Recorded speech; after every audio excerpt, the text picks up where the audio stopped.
Yo, yo, yo, what it do? Kedz the Canuck coming at you. This is the SuperFlex Fantasy Football Show.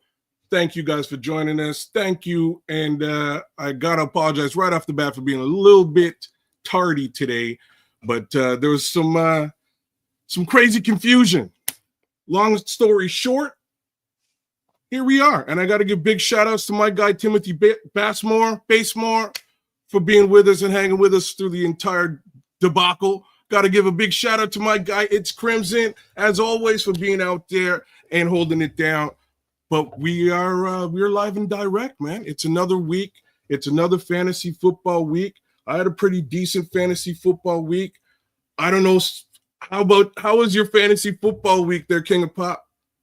You want to get me growling and snarling already? Asking me about my week? That's what I do. That's what I do. That's how the show goes.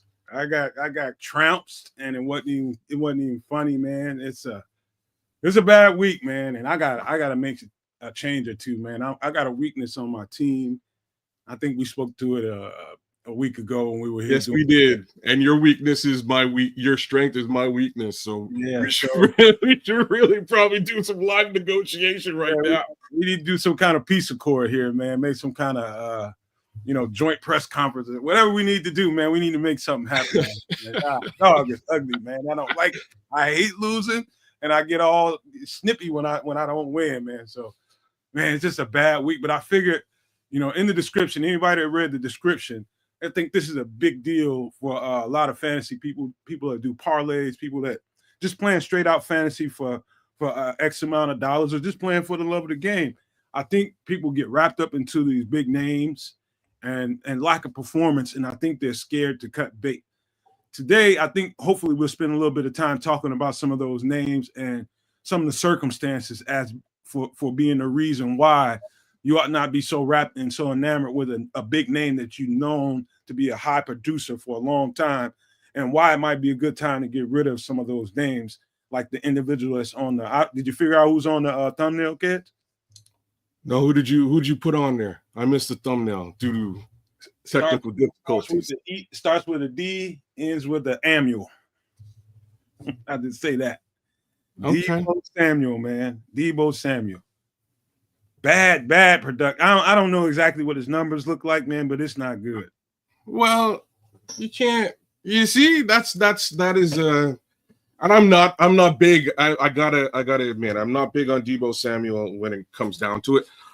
But he does his thing, and it was a bad week. They didn't have Brock Purdy, and I'm a guy who happens to have had Brock Purdy as my backup quarterback this week. Right? Brock Purdy was really only good for me for 1 week this season. I needed him this week, and he was out. So I grabbed Bo Nix out of the woodwork, and he did the job. He saved the day. I have no complaints with Bo Nix. Mind you, I'm getting rid of him and Brock Purdy immediately. So if anyone needs a quarterback in Superflex League, holler at a guy, you know what I mean? Holler at home because, a couple of dead weight bodies ready to move. Quarterbacks too, if you need one. You got guys like Deebo. That's people are pretty much built their fantasy teams around a name like that, knowing that this guy is going to be a high production guy and put up big numbers and kind of pace your team. Him, Aaron Rodgers, a lot of people put big stock in those two names in particular, and let down city, just straight let down city. Christian McCaffrey, names like that. I mean, we got to talk about it, man, because what people want to know is whether or not they should keep him on the roster, or is it a foolish move to put him out there on the waiver wire? That's what they want. And that's what I'm saying. Don't go and do stuff like that. Don't go and dump a Deebo Samuel this week because of low production due to a quarterback issue, right? The other angle here is you just might have to, because I don't know when Brock Purdy's coming back, right? So if words are good by way of his injury, stick with a Deebo Samuel. If things are getting a little shaky, even then, I wouldn't want to. Maybe you want to trade up for somebody if you can. You know what, kids? Let me spice it up, because I'm gonna put you right in the crosshairs. you're sitting there in the situation for you is playoffs, right? You need to get a win. And you got Deebo Samuel on your lineup. He's normally in your starting lineup. And you got a potential guy sitting out there on the waiver wire that's been producing, and you feel good about his chances to come in and give you a little bit better production.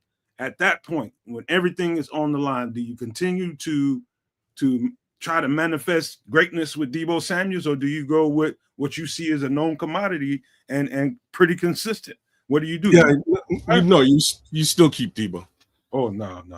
Okay, I'll let you have that one. But I'll tell you why, because I'm sure there's somebody else on your team who's probably more questionable than somebody you actually drafted. And that's like if I pick you in the draft, I'm either going to trade you to somebody or you're on my bench. Very seldom am I going to just drop you for waiver wire fodder unless you're underperforming. If you're underperforming, then yes, you're interchangeable. So what I'm really trying to get to, Deebo Samuel is a pretty high draft pick. I'm thinking worst case scenario, he was like a third rounder this season, maybe fourth. No, Deebo's probably like a second round pick. I don't remember upper echelon pick. If he was in the second round, you don't want to sacrifice a second round pick on your team. You just I'm saying all this, and where's my SuperFlex team? All right, so yeah, I'm saying all this, and like a real cool example of what you're describing is this guy right here, right? Yeah. Why didn't you? Boom, this guy. Gotta love this guy. Love this guy. He's amazing. Unfortunately, the situation by way of quarterback in New York isn't amazing. Yo, shout out to Cliff Victoria and Deuce One Effects. Big shout outs to both of you guys. Thanks for representing with us as per normal. But yeah, Malik, man, I feel for you, bro. There's a situation brewing, and unfortunately, Danny Dimes is gone. We'll see where he goes to, where he ultimately lands. But that definitely can have some sort of effect on your trajectory this season. Mind you, I mean, he's still putting up. He's still getting 10, like, you know what I'm saying? Like, he still gets 9 targets even without Danny Dimes. So, yeah, 12 points on a weekend ain't too bad. It's not terrible, but he's my starting number 1 wide receiver, which is a little bit questionable for me. You know what I'm saying? So I'm in a very precarious situation, and a similar one to what you're describing with Deebo Samuel. So maybe I should trade Malik Neighbors. These are things that you might want to consider right now, folks. If you're I just saw some news before we went live, and that he's the next quarterback in, I think, which is Danny DeVito. What's his name? Tommy DeVito. Tommy DeVito. Tommy DeVito sounds like he's sore and beat up from the last game, and we don't even know if he's going to be available this Sunday. So, is he a guy that I would drop at this point? Not if I don't need to. Not if I got somebody else on my roster, because that guy can explode for outrageous numbers at any given time. So can Deebo, but I think Deebo age and attrition has gotten the best of him. Plus the 49ers are on a downward trajectory, and I don't think anything's good going to happen to that team. We had the discussion last week, if you remember, about what to think about that game against them and the Packers, and he was just like, I kept telling you, I was like, the Packers are going to run all through those guys, man, and that's what they did, man. They just trounced them guys, man. There wasn't no you have that kind of downtrend with the whole team. I'm not talking about the offense, special teams, or anything like that in particular. I'm talking about the whole damn team. Everything starts to be negatively affected in that way. And so that's why when the discussion comes up about who to keep on your roster with those big names, McCaffrey and Deebo Samuels, it's a pretty good reason. If you can find quality replacements for them and you are on the cusp of making that playoff run, man, you better think twice about it. You should. Well, like I say, you definitely should without a quarterback. It's hard to bank on a wide receiver. That it's about that simple. And both of those guys should be into in your trade negotiation conversations moving forward. That's really the moral of the story right now. Malik Neighbors is definitely one of those guys I should be talking to folks about trading. So super flexers out there, Nodge, where you at, Nodge? You're wheeling and dealing all the time. King Book of World, what it do? You guys, look, Malik Neighbors if you need him. I don't know what to do, man. I don't know. Real upside is this guy, man. I'm telling you, man. So everybody clown the Lions for jumping up and picking this guy. I'm not gonna lie about it. I did too. Although I kind of wanted Chicago to do it like I did. He's amazing. Hey, yes, I remember being at the bar room. I can't remember whether it was a live show or I was in a chat on another show they were doing. But I remember specifically Aldo asking me who I thought was the best running back in that draft. I said the most explosive running back in that draft is by far and away Jahmyr Gibbs. And he was just like, Jahmyr Gibbs, what? And I was like, I'm telling you, man, this dude is explosive. If we need it back, I said, that's the guy to get. And I would hate to see somebody in division grab him. And sure enough, who gets him? Yeah. I was really hoping that Chicago would sort of sneak up and grab him. Nowhere near as like they jumped up pretty hard to get him like they did. But he's definitely the talent deserved. I thought looking at his draft stock and looking at what he was doing in college at the time, as a pass catching back, he was amazing, but he was also really good as a bell cow back. He was putting up all the points for the team he was on, right? Like he was putting up a ridiculous amount of points, both in the air and on the ground, single-handedly, which was real cool to watch. And looking at that, I was like, this is what you need. You get a guy like this that can do that. Who-wee? Okay, so while we're in this conversation, because I'll determine to get in here and talk about this, just to give some people with these guys some idea of what to do. Christian McCaffrey, I would hold back on him. Yeah, I know he didn't have a good week back. I know he's coming back from double Achilles injuries and strains and whatever was going on with that. But again, it's one of those trending things, man. When everything starts going south, don't expect one particular player just because his name is a big, huge name to stand out above the fray. But Christian McCaffrey, I would hold on to for one more week just to see if this trend continues. But Deebo Samuels, I wouldn't hesitate to let him go. Trade him if you can get something off of him. But if nothing else, you need production, you better get somebody else in your starting lineup. So, since we're here, let's just take a look at the standings right now in the SuperFlex League. Right now, Black Rain, myself, Mo Fugra, and Impeccable, Team Impeccable, are all tied for first place with an 8-4 record. Not too shabby out there, huh? The Nodge and Plankster tied up 7-5. We've also got a big shout out to my guy Plank. Love that guy.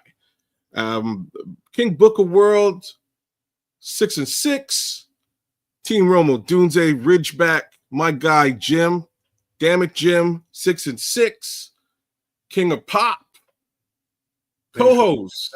Thanks for kicking me in the tool section. I'm just telling the truth. 6-6. This is what the standings are. Team Telecos, 5-7. Teams 14 and 2, 5-7 each.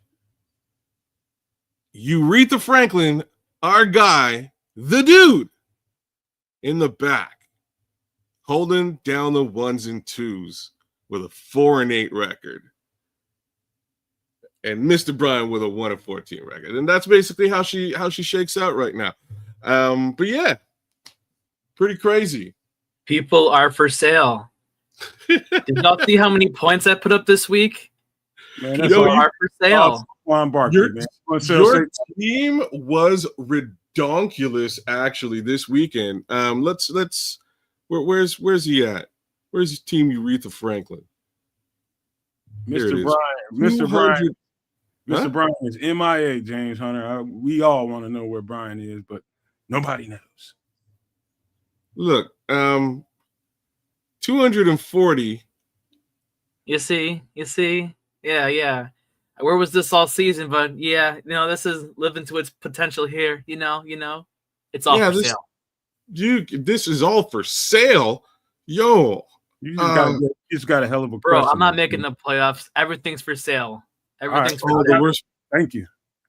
Somebody wants to know. Cliff wants to know what's your playoff setting. 6 teams, 3 teams, 3 weeks. What you got? Oh man, asking questions. That's a good question because I don't even know. Look at that. That man don't even know his team settings, man. Well, why not go in the show? I hope all is well too, King. Man, he might just have stuff going on and ain't got time to be doing podcasts. Who knows? Not scoring. Where is? No.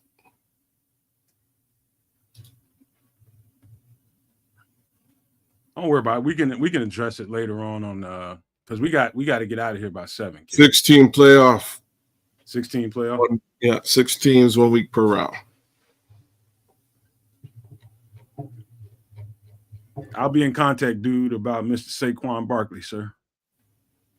So will I. Because it's Saquon Barkley. Look at that. That was 70 points by himself. You don't need Saquon. And I was sitting there thinking that was a bad pick at first. Saquon Barkley, but I this is the Saquon. I drafted the Saquon Barkley this year. I got lucky. What can I say? And he's for sale. Who wants him? I could package up like a, That dude want money. He don't know damn nothing. I need at least a starter. Yeah, I could package up. All right, man. Hold on now. Let's y'all can do y'all secret deals elsewhere, man. Oh yeah, sorry, I forgot I had a show here. Anyways, let's trying to fleece the dude. Really, we're getting deep into it. There's Jim. What it do, Jim? Oh man, too funny. Let's look at the trends, man. Let's look at the trends. So, Devon Valley. All right. So things are a little bit real here. The trends. Devon Valley is trending up. Or is it Vel? I'm not sure how you're pronouncing it, Devon. But in any event, all due respect, trending up. 9 targets this week from a regular middling target share of 4 and 5. 3, 4, 5, 6 throughout the season. That's pretty standard. Fact is, Bo Nix is starting to cook.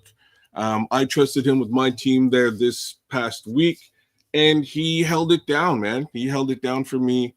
And that was in a situation where I actually had the opportunity to go and pick up Tua Tagovailoa. Tua. I tried. There you go.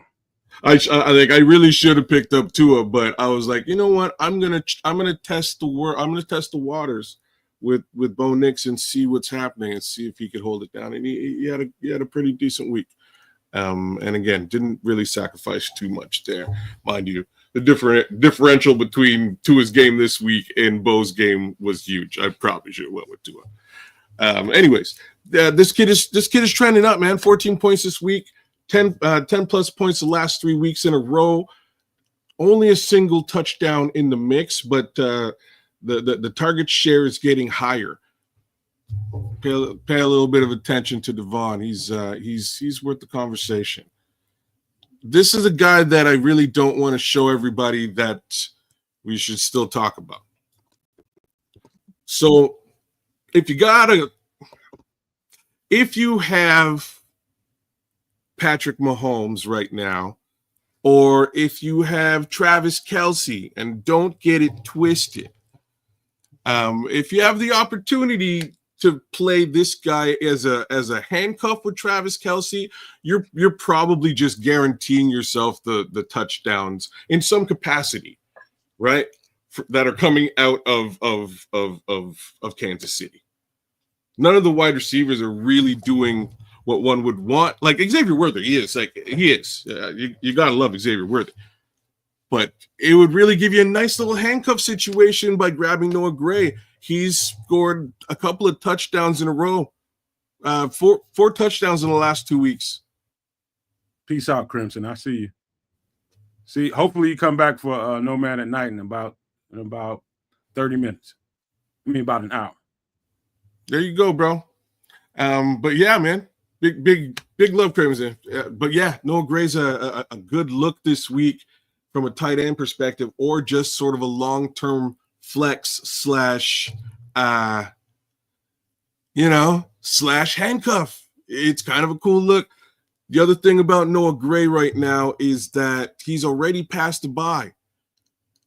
Week 13, there's no buys. All right, everybody's playing in week 13. Week 14, there's a whole bunch of teams on bye week. One of them will not be the Kansas City Chiefs. So you might be able to stack yourself up with something that looks like decent yardage, decent targets, 5 to 4 targets in the last 2 weeks. Again, Patrick Mahomes does like his tight ends, and sometimes Travis Kelce's double teamed, right? And you know what? They got the most unreliable tight end situation in the league right now. Why?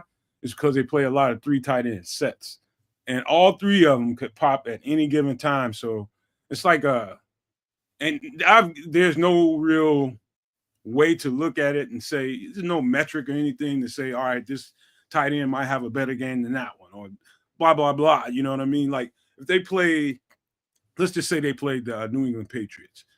That coach there is a disciple of Bill Belichick. What does Bill Belichick like to do? He likes to take probably the most dominant offensive guy off the board and let you beat. If you beat him, you're going to beat him with other guys. So they would automatically go and try to take Travis Kelce off the map. That's about like the only indicator I can give you guys as to how to kind of rationalize which one of these tight ends might pop. But that's all I got, man. I mean, it is a true gamble starting one of these guys outside of Travis Kelce. But if you need something, it's worth a shot. But I wouldn't say that would be my number 1, 2, or 3 choices if I had to pick up something off the waiver wire. It's just straight up because it's too unpredictable. Yep. All of that, brother.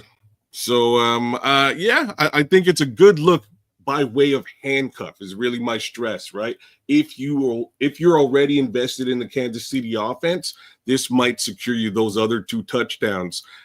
If you're questioning Travis Kelce, because Travis Kelce has been sort of up and down, right? And it's not really a production perspective, it's red zone. So sometimes that red zone goes to the other guy. Or the other guy. But usually this guy. Or at least the last 2 weeks, this guy. Take it for what it's worth. All right. I know. Let's just not, whatever we do, let's not get out of here before we talk about great pickup that I had this week. And I only got that pickup by way of just watching the headlines and watching the news updates, injury reports, and all that kind of stuff. So I knew the 1 and 2 backs were going to be down, or it was a chance that they would be down in Las Vegas. And I was just like, okay, this situation doesn't sound like we're going to have guys. They were late in the week not practicing. And so I picked up Amir Abdullah. Great pickup. Didn't put up huge numbers, but, man, I really needed it. I still didn't get the win, but he put up some pretty good numbers. So it's an interesting situation to monitor. Are they going to be those 1 and 2 backs going to be down again this week? If so, Amir Abdullah put up 17 points this week. So he'd be a good pickup in your league if you can get your hands on him, if those other 2 guys are going to be down this week. So shout out to you for this little sneaky waiver wire scoop. I have to give you a little big up. I have to also give a shout out to Joey Mandel as well, in the Bears Podcaster League for figuring this one out too. this is a pretty good look for the next couple of weeks while they figure things out, and hopefully, hopefully Alexander Madison is back and he's a full go.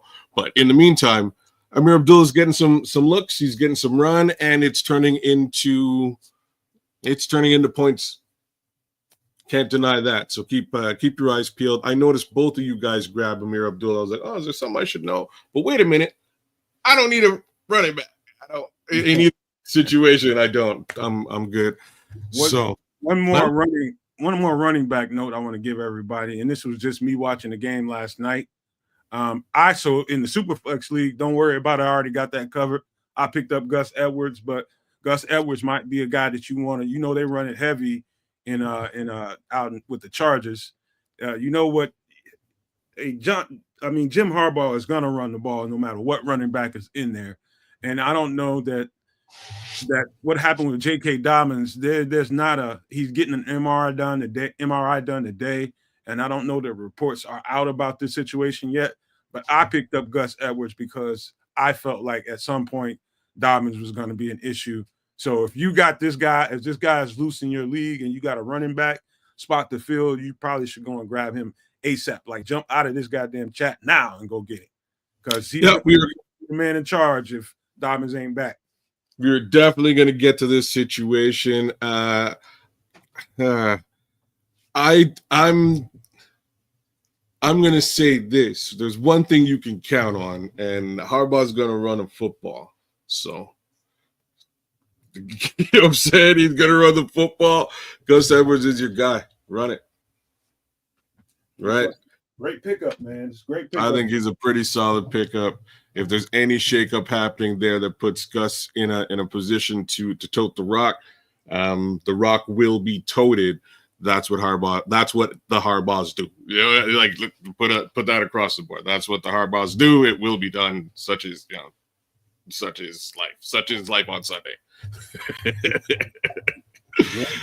Oh, geez. Yeah, man. Gus Edwards is a real good look, but again, a questionable look because there's no stats behind it.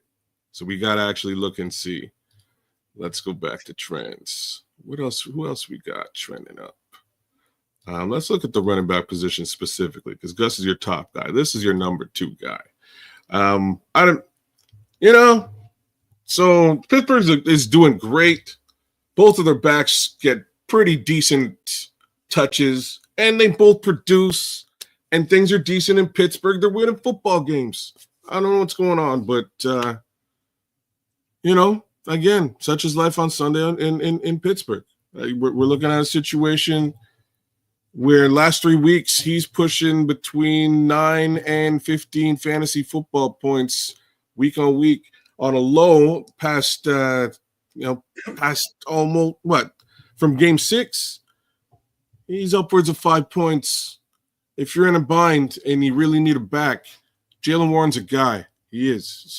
Take a look at Jaylen Warren. You could have taken a look earlier, and shame on me for not saying it earlier, but there's a little bit of question at that during this season. Najee Harris has actually been really great this season, but somehow they figured out a way to allow them both to be great. So kudos to Tomlin, right? Like he's doing the job again. Yeah, man. Gotta love Mike Tomlin. Yeah, I love everything they do down there in Pittsburgh. It's not fan-friendly football unless you're one of those, like a Chicago fan, Pittsburgh fan, or a Philly fan. You like grind it out, punch you in the nose type of football, and you can respect that kind of game format. Pittsburgh is a pretty boring damn team to watch, but they get it done doing boring stuff. Really good. All part of the process, bro. Right? But Kenneth Gainwell is somebody I would keep my eye on too.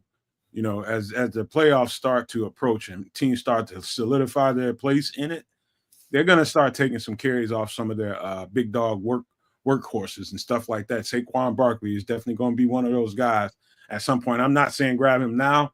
Watch for that pickup in the next couple of weeks as they start solidifying their spot in the playoffs. That's funny because, like, everything you just said and apply that to Justice Hill too. You know what I'm saying, right? Like, so both of these guys, protect your Derrick Henry, protect your Saquon Barkley.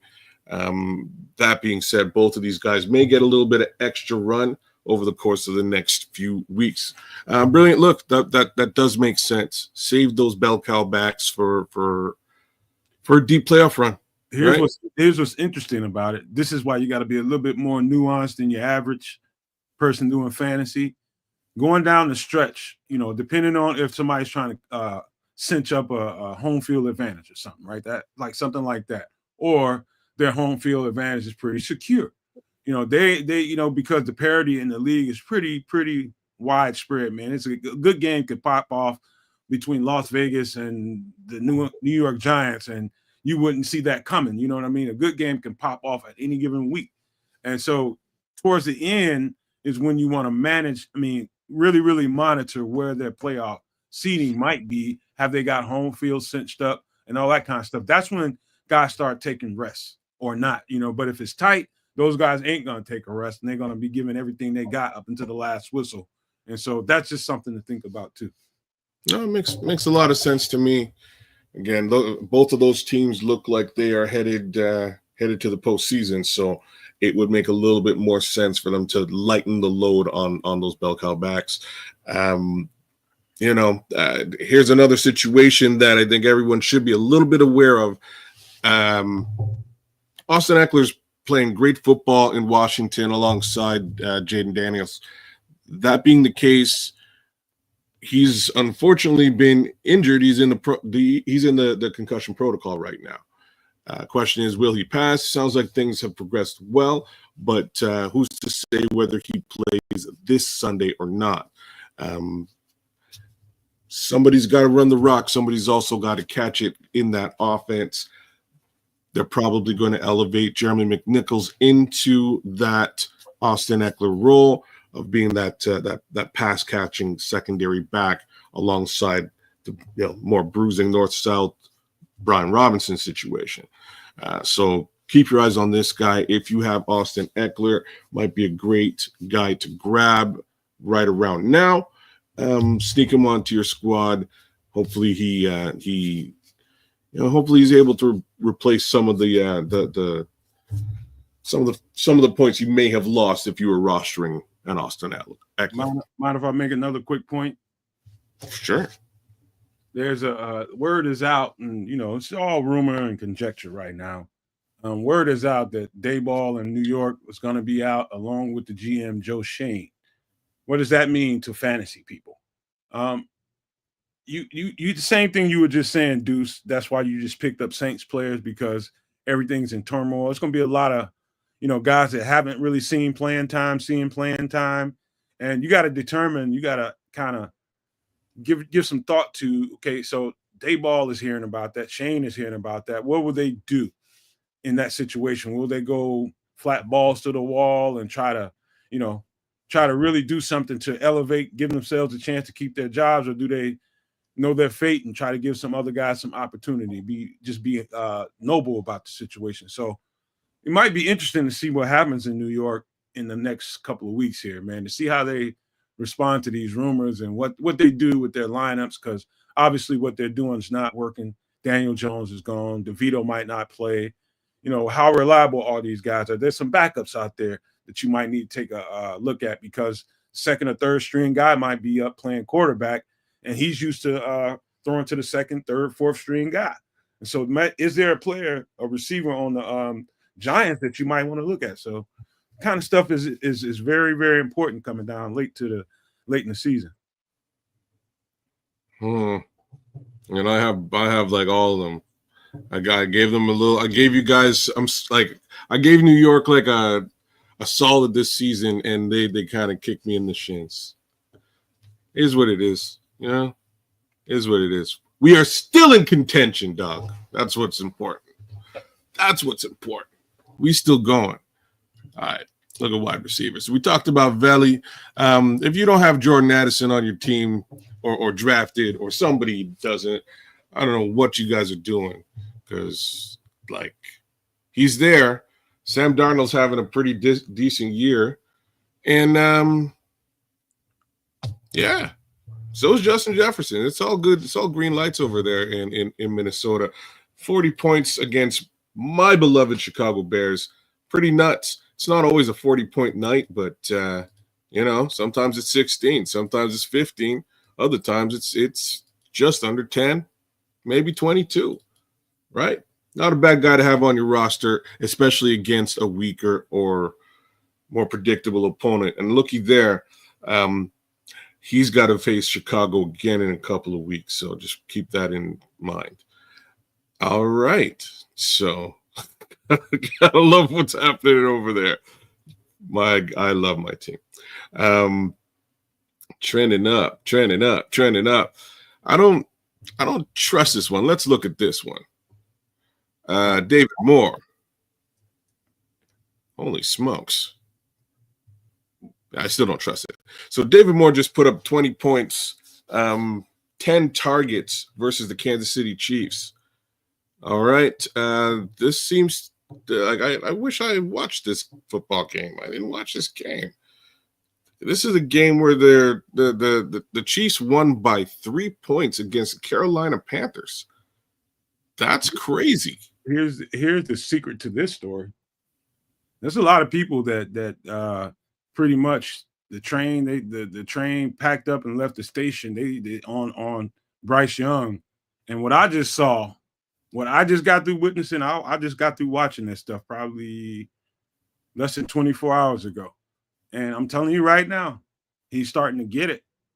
And not only get it in a big way. And so every one of those receivers on the Carolina Panthers that people just put on the waiver wire or traded or whatever they did with them, you might be rethinking that strategy right about now, because for whatever reason, Bryce Young is the secret to that sauce and why David Moore or Xavier Legette is starting to trend, man. These guys are looking good out there because the quarterback is starting to get it. The timer is going off in his head, and he's playing in rhythm and on time, and he's looking good doing it.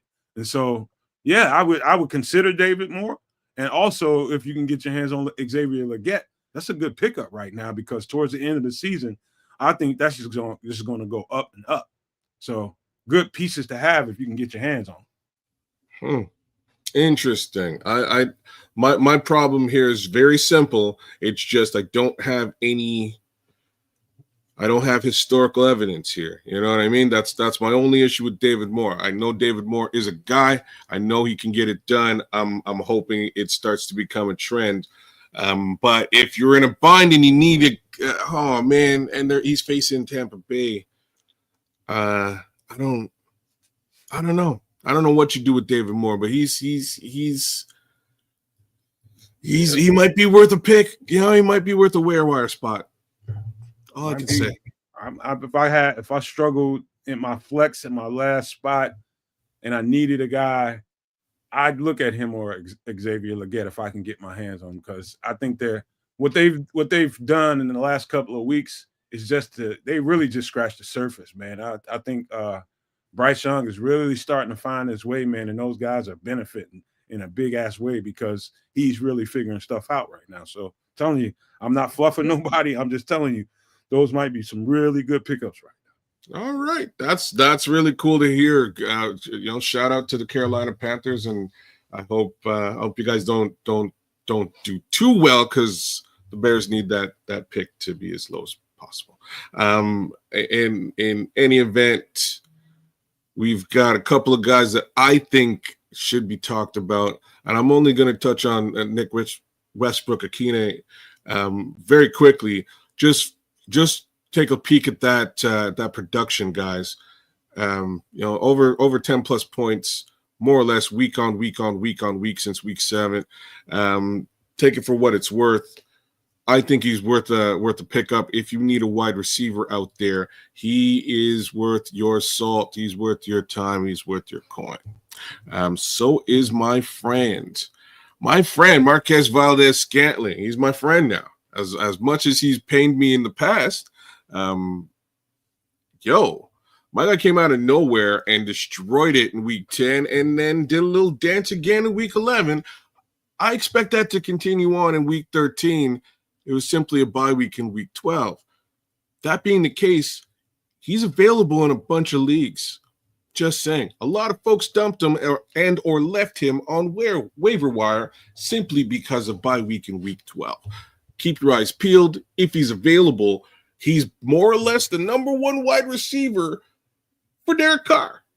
Everybody there in New Orleans is on an audition as of this point right now.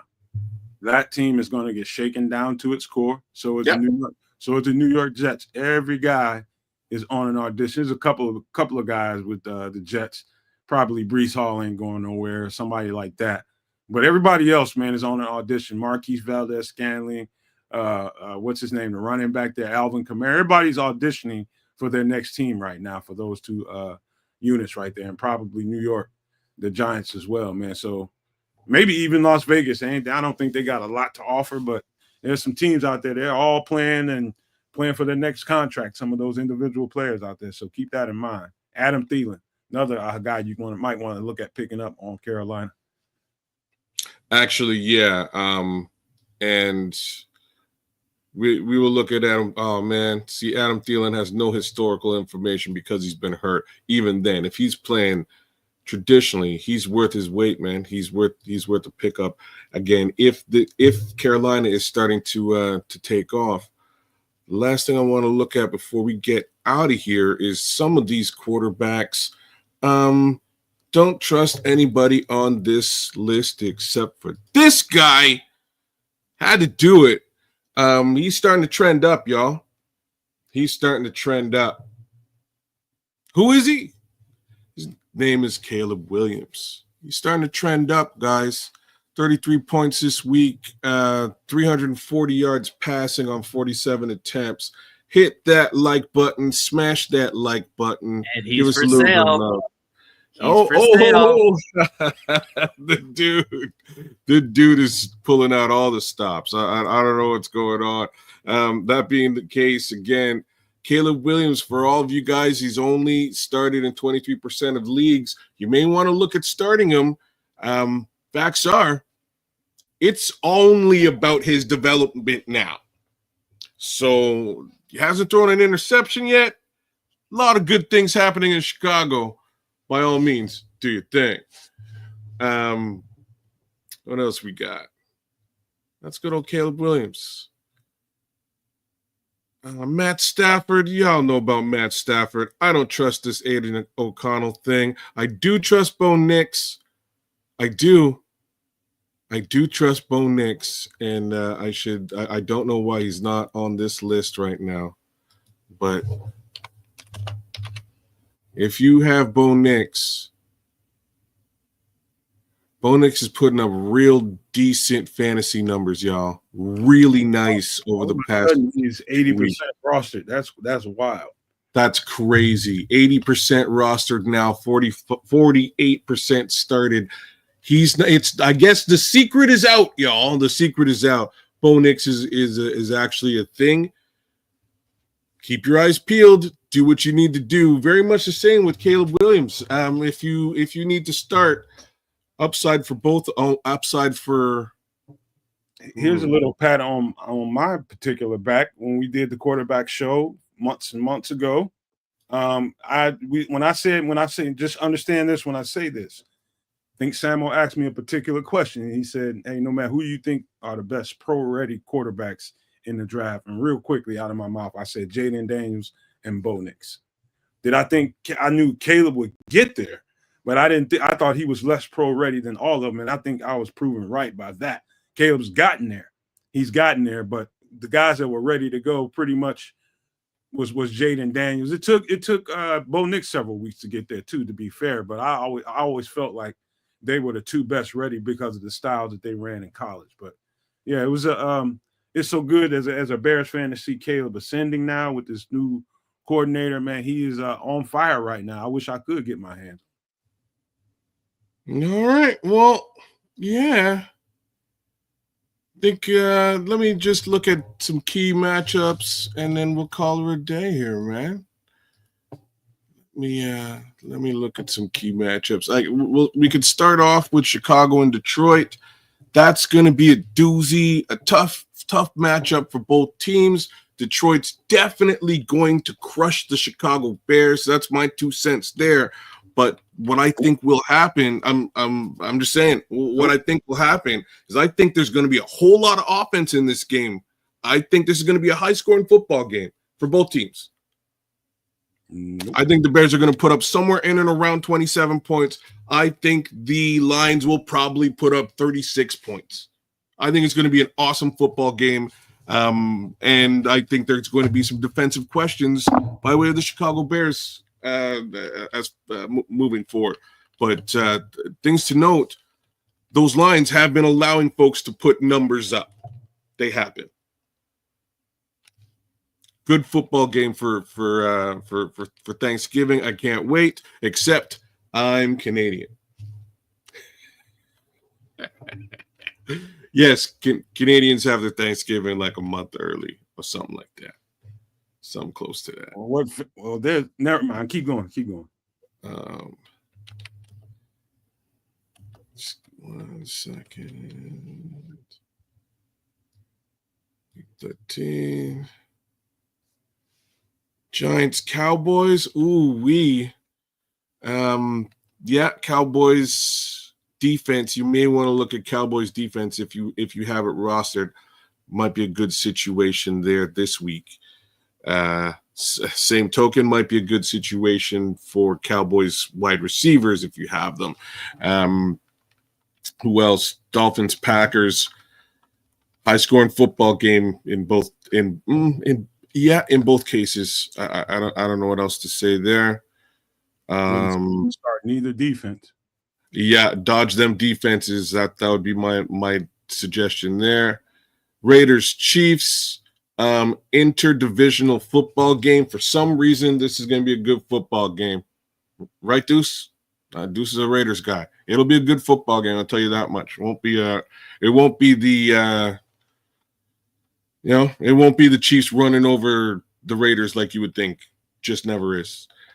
Texans, Jaguars. Speaking of people getting run over, I think the Jaguars are going to get run over here by a hungry Texans team. Texas defense once again. Colts, Patriots. Colts are starting to trend up. I think another hard game for the New England Patriots. It's my 2 cents. I would go. Dylan Finch is, I think, trying to ask a question. Preparing my Week 14 bye. No Lamar. Need to grab a quarterback in advance. Darnold versus Atlanta. Carr versus the New York Giants. Levis versus the Jacksonville Jaguars. I can't lie to you. I like the last two look the most enticing. That looks very tasty. Levis recently has been looking pretty decent, but he's capable. You can't forget Jacksonville's got a sound defense, a very sound defense that can show up at any given time. So probably the most attractive one on that list, Dylan, is Carr versus the Giants. I would, if I had the choice right there, I'm not starting Darnold against the Falcons. They got a pretty solid defense. But Carr versus the Giants, I think that's a pretty solid damn pick right there, Dylan.